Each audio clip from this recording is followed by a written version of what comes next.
Dennis was a huge Red Sox fan.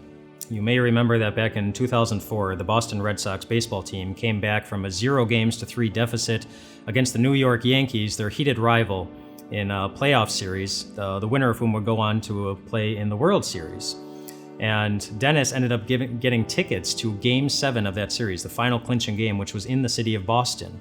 And after the Red Sox won 4 games in a row to eliminate their big rival, the Yankees, the Red Sox players, they didn't leave the field. They stayed on the field and they continued to celebrate for a very, very long time with all the fans who were there, including Dennis. The players would go around and they were high-fiving and fist-bumping all the different fans who were there because they were so excited about what was going to happen.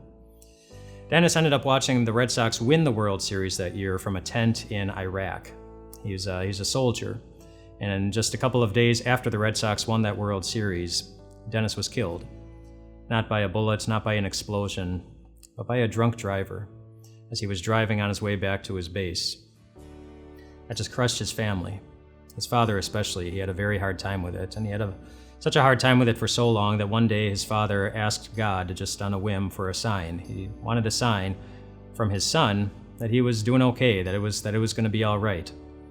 A couple of days later, his dad was driving down Yawkey Way, which is a street that goes right next to Fenway Park, the stadium where the Red Sox play their baseball games, and he looked up and he saw his son on a billboard. It was a picture of him knocking knuckles with one of the Red Sox players. There was a picture that was taken that day at Game 7, the game that he attended. His dad asked for a sign, and he got one. Literally. I don't know if you've ever felt the need to ask God for a sign that you're going to be okay, but did you know that in Matthew chapter 12, Jesus gives you one? Some people were around Jesus and they were asking him for a sign, for some kind of proof that he was worth believing in, and this is what he said. He said, "But none, no sign, will be given except the sign of the prophet Jonah. For as Jonah was 3 days and 3 nights in the belly of a huge fish, so the Son of Man will be 3 days and 3 nights in the heart of the earth." So the sign he pointed them to was his own resurrection. He wanted them and you and me to see its significance. Those 3 days in the grave were a sign that even God knows what it's like to live in a world where it sometimes looks like all your hope has disappeared. Even God knows what it's like to hurt. Even God knows what it's like to die. But then Easter came, when God gave us a very clear sign that whatever fills your heart with pain, whatever temptations snag you just a little bit too often, one day God will raise you above it, and you will overcome it, because we have a God who will not allow even his own death to stop it from happening.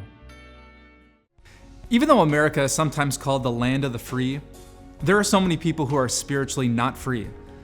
They're enslaved to their past, enslaved to their choices, enslaved to their idols. There are so many people who don't know what we Christians know, that the blood of Jesus sets us free from it all. Which is why we at Time of Grace are so excited to spread God's timeless truth to more and more people. Recently, a generous donor has offered a Reaching America match, and your gifts up to $5,000 will be matched dollar for dollar, so that those who are enslaved to their sin can be set free by the blood of Jesus. Interested in giving? Click on the link in this post. Thank you for your generosity, and God bless.